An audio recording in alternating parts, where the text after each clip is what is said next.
Hey everybody, it's Jeff. Thanks for checking out my channel. For those of you that followed me over from my Instagram channel over there, thanks for following me over. I really appreciate you checking it out. What I want to do with this channel, I've had it for forever, and I'd like to start utilizing it for more of like a gear review kind of channel. So a lot of you have asked me on that channel, can you do like gear run-throughs of all the stuff that you own? And after thinking about it for a while, I was like, you know what? Sure, let's do it. What I wanted to start off with is a guitar that's very, very special to me. This is my 1972 Gibson Les Paul Deluxe. Now, before you purists look at it and say, that's not a deluxe, that's a standard, unfortunately, this guitar was victim to what a lot of people did to the deluxes back in the 70s, and that is they dremeled out the holes for the mini humbuckers and put standard humbuckers in them. So unfortunately it came to that, but that doesn't mean that this guitar is any less great or anything like that. And I really prefer to refer it to as a standard deluxe if you think about it. So this guitar was found in a storage unit. It looks like it's been abused pretty significantly. If you look down at the top here, you can see some water damage and a pretty significant crack in the top right along there. And then this guitar also had the standard headstock brake. I don't know if you can see it in the video there, but that typical Gibson headstock brake that makes them stronger and better sounding after it's been repaired.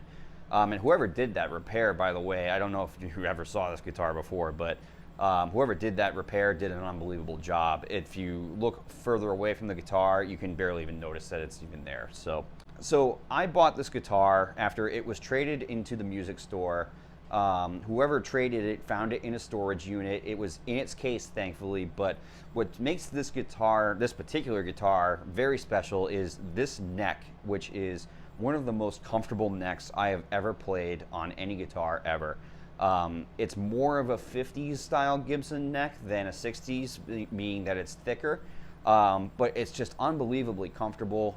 Whoever had it before me and was playing it back in the day really wore it in pretty well. Some of the work that I've had done to it with a luthier, of course, because I'm no luthier and no electrician or anything like that. We put Goto tuners on it, a Goto bridge. The bridge that was on this guitar, especially the saddles here, had absolutely no radius, which meant that the fret wear on the guitars was very heavy in the middle on your 3rd and 4th strings, and then on your outside strings it was pretty much non-existent.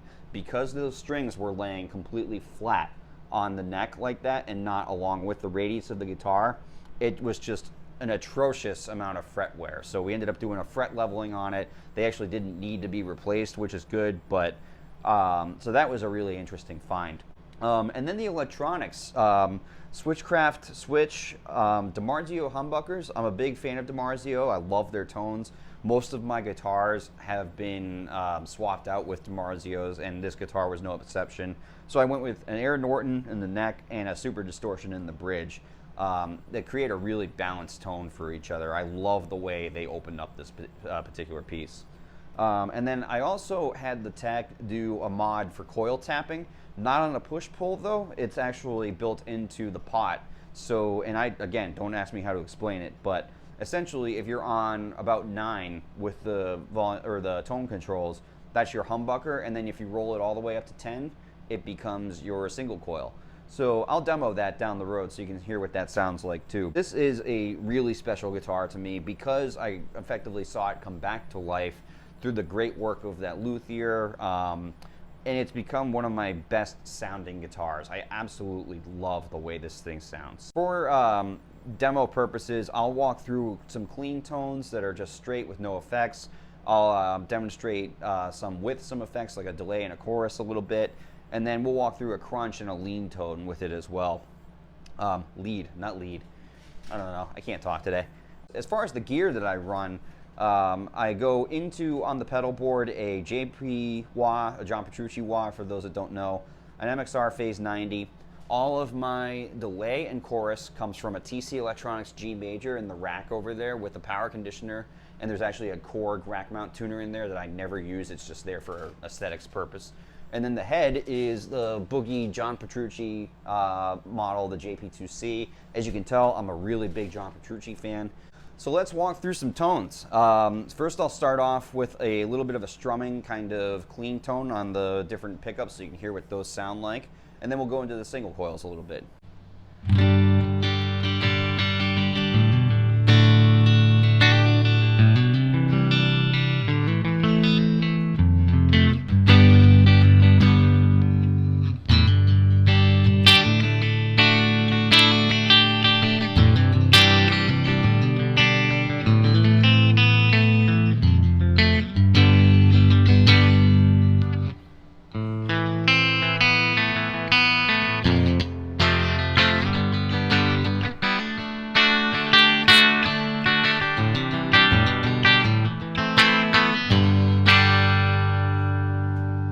So there's your humbuckers tones out of it. Let's roll into the single coil tones. So simply by just turning those tone knobs up, there they are. So let's do a kind of a similar thing with that.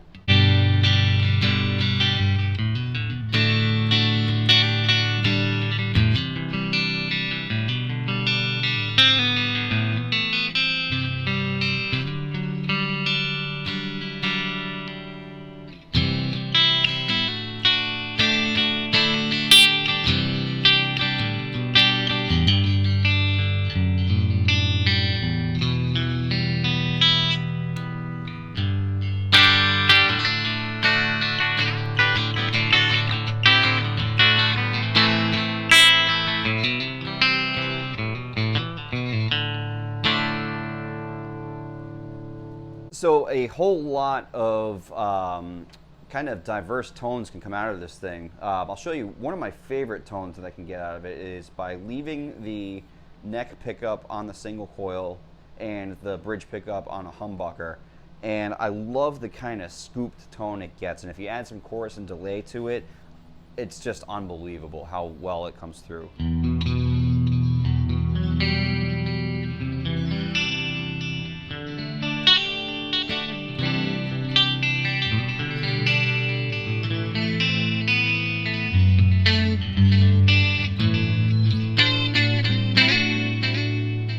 So now let's go over to a crunch tone, and it's kind of more of a heavier crunch. I like a lot of gain.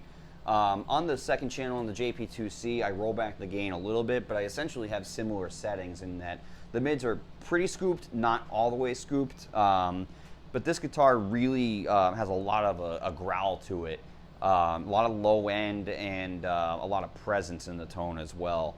So let's walk through what that tone sounds like.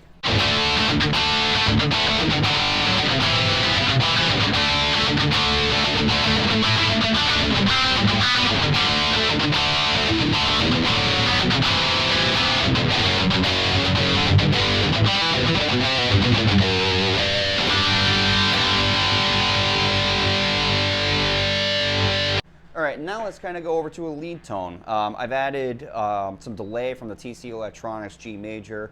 And on the lead tone, I bring the treble down a little bit so that it kind of lets the harmonic overtones flow through the tone a little better. And again, I'll flip back and forth between the pickups so you can hear what those sound like.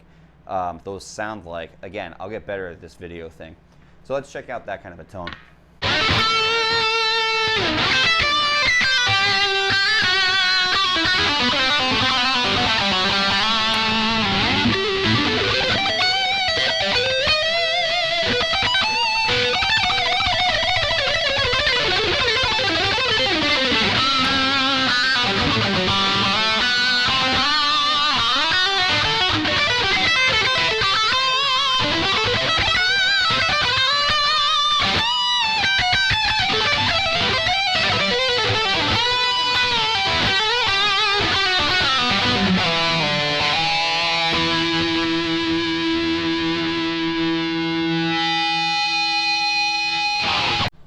So that's essentially the guitar. I mean, it's a heavy one. It weighs in at, it's a heavy one.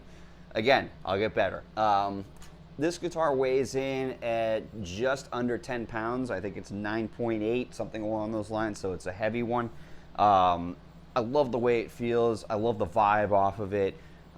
If I gig, which is something I rarely do, but if I do gig, I don't care if something happens to this one as far as like banging into a mic stand or something like that, just because it's got a lot of love to it already. But this thing's really special to me. I really appreciate you guys checking this video out again. Feel free to like, comment, subscribe if you liked what you saw. Again, I'll get better at this video thing, I swear to God. But I really appreciate you checking it out, and I hope to see you again on another video sometime soon. Thanks.